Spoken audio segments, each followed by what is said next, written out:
ونعوذ بالله من شرور أنفسنا ومن سيئات أعمالنا من يهده الله فلا مضل له ومن يضلله فلا هادي له ونشهد أن لا إله إلا الله وحده لا شريك له ونشهد أن سيدنا ومولانا محمدا بسم الله الرحمن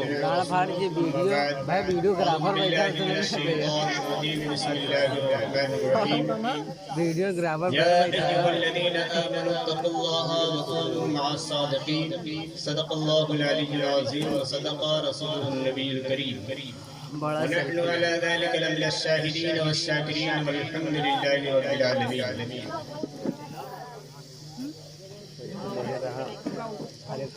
عزیزان ملت اسلامیہ،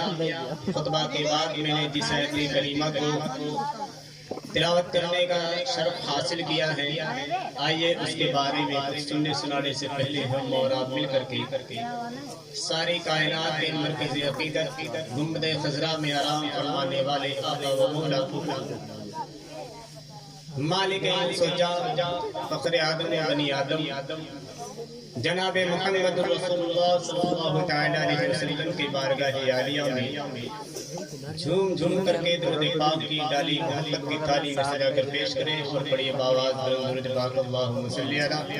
سیدنا و شفیعنا و نبینا مولانا محمد معدن الجود والکرم وآلہ وآلہ وسلم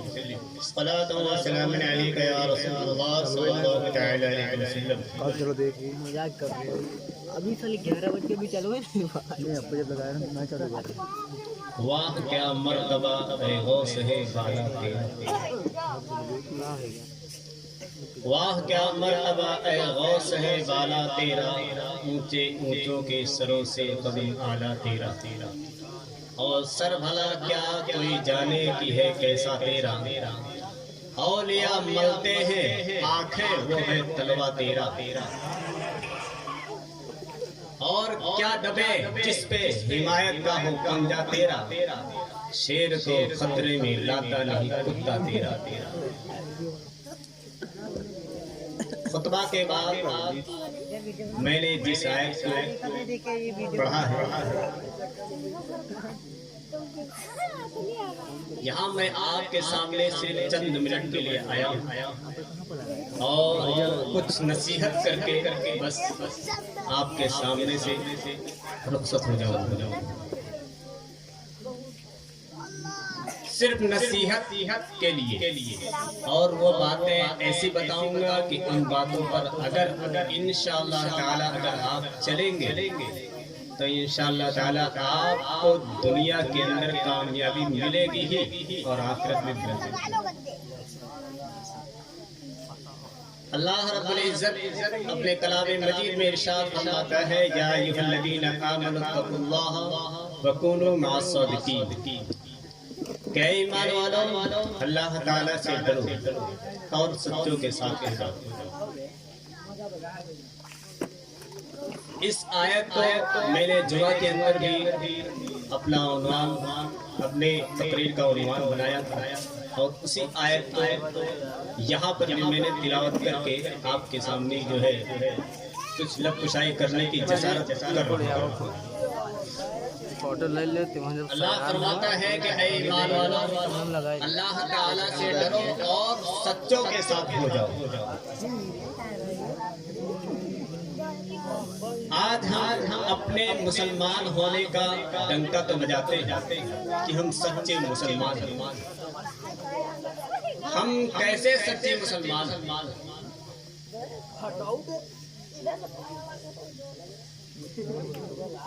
ہم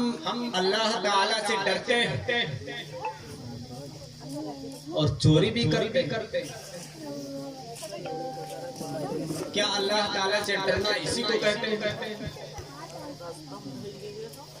ہم جھوٹ بھی بولتے ہیں اور کیا اللہ تعالیٰ سے ڈرنا اسی کو کہا جاتا ہے؟ ہم حسد بھی کرتے ہیں،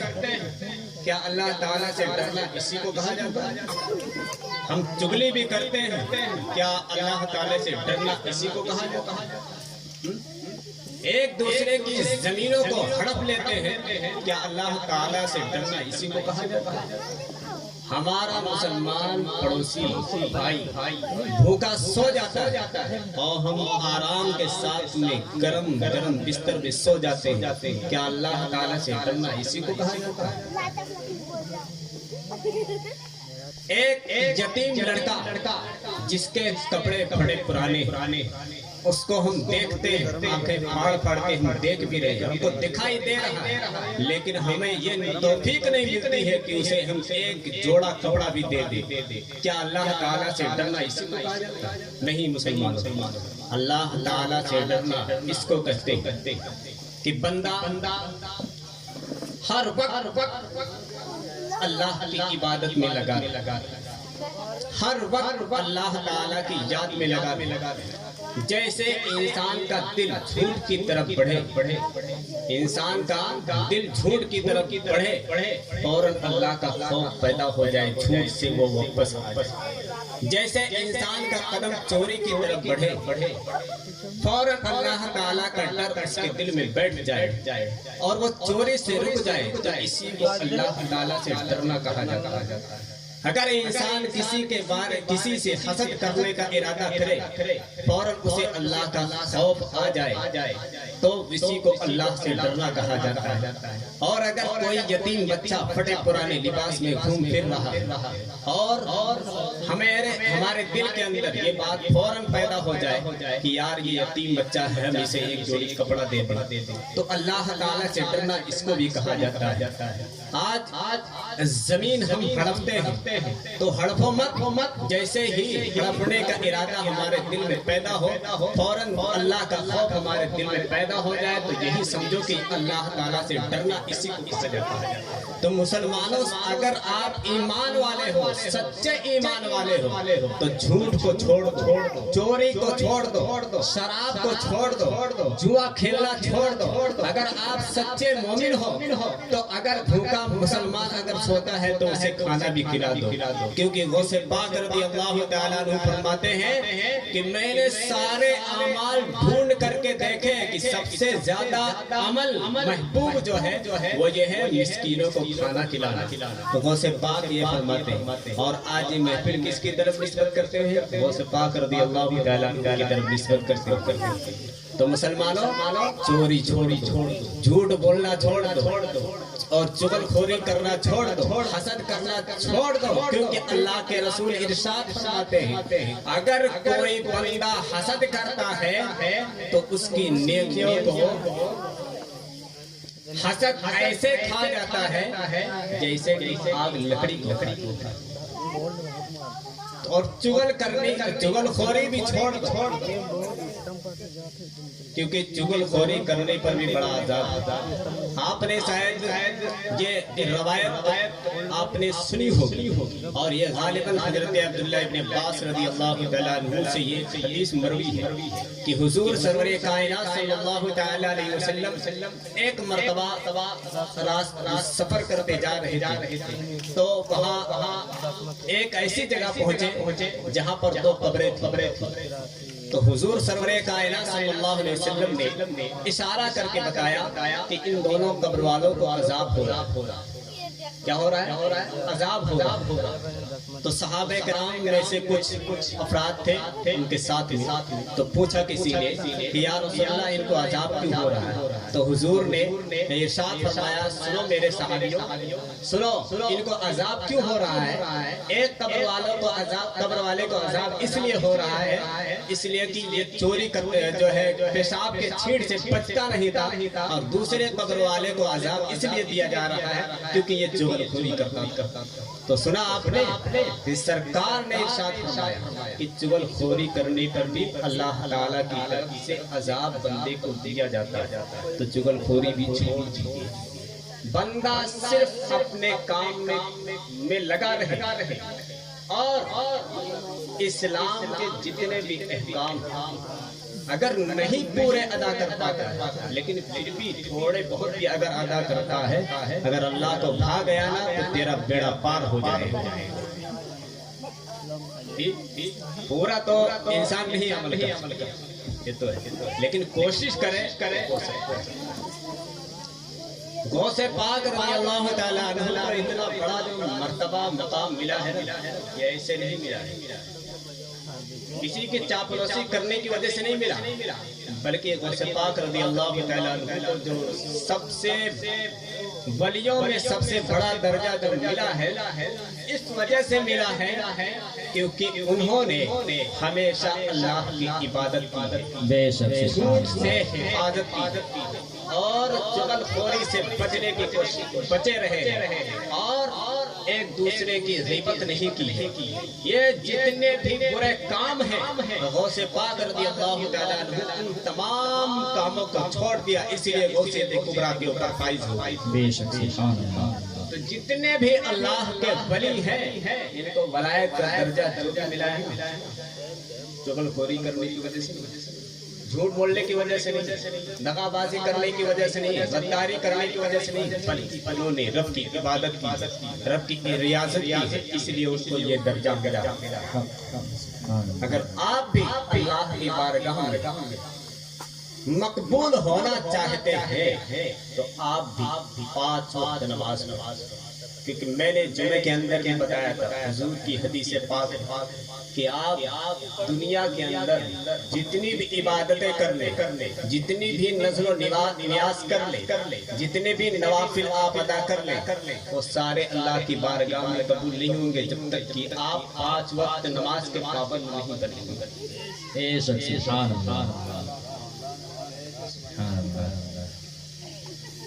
اور یہ تو میں نے آپ کو تھوڑی نصیحت کی اور ایک تھوڑی بہت نصیحت اور یہ بھی سنی، خاص طور پر دھیان دیا۔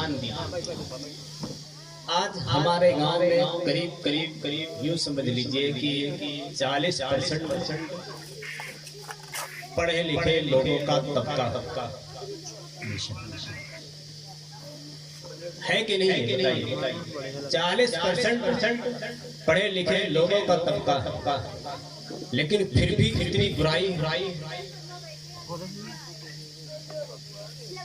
پھر بھی ہمارے درمیان حرام کاری ہو رہی، شراب پیا جا رہا ہے، جوا بھی کھیلا جا رہا ہے۔ تو آدمی ان سب چیزوں سے بچے گا کب؟ بچے گا اس وقت جبکہ ہر ایک بندہ، گاؤں کا ہر ایک بندہ علم دین پہلے حاصل کرے، علم دین حاصل کرے، اور علم دین جب حاصل کر لے گا تب اسے پتہ چل جائے گا کون چیز جائز ہے اور کون چیز ناجائز ہے، اور جب پتہ چل جائے گا تو ساری برائیاں چھوٹ جائیں گی اور آپ کے گاؤں کا نام جو ہے پوری دنیا کے اندر سبحان اللہ، بے شک آپ کا گاؤں جو ہے پوری دنیا کے اندر بھی مشہور ہے، مگر کب جب آپ علم دین حاصل کریں گے۔ میں یہ نہیں کہتا کہ آپ دنیاوی علم نہ حاصل کریں، پہلے علم دین مصطفیٰ حاصل کریں، پھر بعد میں دنیاوی علوم بھی حاصل کریں، بے شک سبحان اللہ۔ کیونکہ علم دین حاصل کرنا یہ مشکل بھی نہیں ہے، حاصل کر سکتے، اور جب یہ علم دین حاصل کر لیں گے تو دنیاوی علوم حاصل کرنے میں آپ کو کوئی دقت نہیں ہوگی، کیونکہ دنیاوی علوم علم دین کے آگے جو ہے ایک دم ناچیز کے برابر، دنیاوی علوم کی کوئی حیثیت نہیں ہے علم دین کے آگے۔ اب یہ کیسے سیکھیں گے؟ گاؤں کے اندر 40% پڑھے لکھے لوگوں کا طبقہ ہے، آپ چاہیں اتنے بچے پڑھے لکھے حافظ قرآن بھی آپ کے گاؤں کے، عالم دین بھی ہے اور قاری قرآن بھی، اور ماشاءاللہ اچھی تقریریں کرنے والے بھی، آپ ان سے چاہے تو خود بھی سیکھیں، کیونکہ ہمارے گاؤں کے اندر اتنے سارے لوگ ہیں جن کو پتہ ہی نہیں ہے کہ غسل کے اندر فرائض کتنے ہیں۔ جب آدمی پاکی ہی نہیں ہوگا تو اس کی نماز کہاں مکمل ہوگی؟ اور جب پاک نہیں ہوگا تو وضو بھی نہیں ہوگا، اور جب وضو نہیں ہوگا تو نماز بھی نہیں۔ تو علم دین حاصل کر، آپ کے گھر کے اندر اگر کوئی بچہ ایسا ہے پڑھا لکھا ہے آپ اس سے سیکھیں، ٹائم نکالے یار ہم گھومنے کے لیے ہمارے پاس اتنے ٹائم ہے نا چہلاری گھاٹ ہے اور نہ جانے کون کون سے پارک ہیں کون کون سے گراؤنڈ ہیں ان میں گھومنے کے لیے ہمارے پاس ٹائم ہے لیکن کیا ان میں دین کا مسئلہ سیکھنے کے لیے ہمارے پاس ٹائم نہیں ہے 5 وقت نماز پڑھنے کے لیے ہمارے پاس ٹائم نہیں ہے سیکھو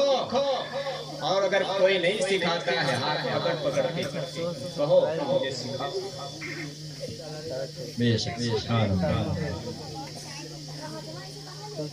اور اگر آپ کو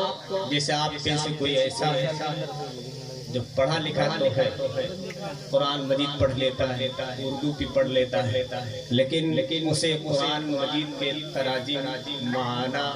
معنی تفاسیر کے بارے میں کچھ پتہ نہیں اس کا کیا مطلب ہے تو وہ بھی جانکاری حاصل کر سکتا ہے ہمارے گاؤں کے اندر اتنے پڑھے لکھے لوگ آپ حاصل کر سکتے ہیں جب آپ قرآن مجید کو ترجمہ کے ساتھ پڑھیں گے تفسیر کے ساتھ پڑھیں گے تو آپ کو اپنی زندگی گزارنے کا پورا سلیقہ عطا ہو جائے گا اور جب آپ کو اپنی زندگی گزارنے کا سلیقہ نصیب ہو جائے گا تو سمجھ لو کہ دنیا آپ کے آگے جھک جائے گی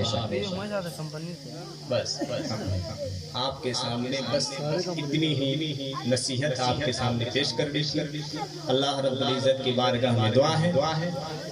کہ ہم سب کو علم دین مصطفیٰ حاصل کرنے کی توفیق عطا فرمائے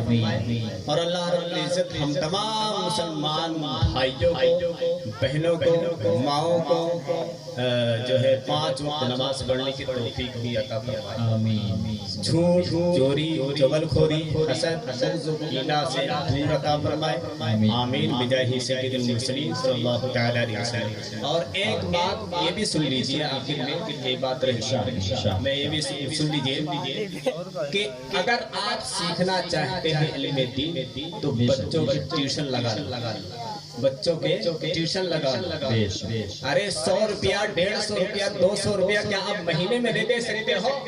جو آپ کو سکھائے علم دین مصطفیٰ کیونکہ علم دین مصطفیٰ سے پڑھ کر کے کوئی دین ہو ہی نہیں سکتا کوئی مذہب ہو ہی نہیں سکتا کیا اس کے لیے 100-150 روپیہ ماہانہ نہیں دے سکتے ہو ارے اپنے بچے کو دنیاوی علوم حاصل کرانے کے لیے مہینے کے اگر 50,000 فیس دینی پڑتی ہے تو اس کو آپ دے سکتے ہو 200 روپیہ ایک بچے کو نہیں دے سکتے ہو جو آپ کو پڑھائے مسلمانوں اپنی سوچ کو اونچی کرو اپنی سوچ کو تھوڑی مت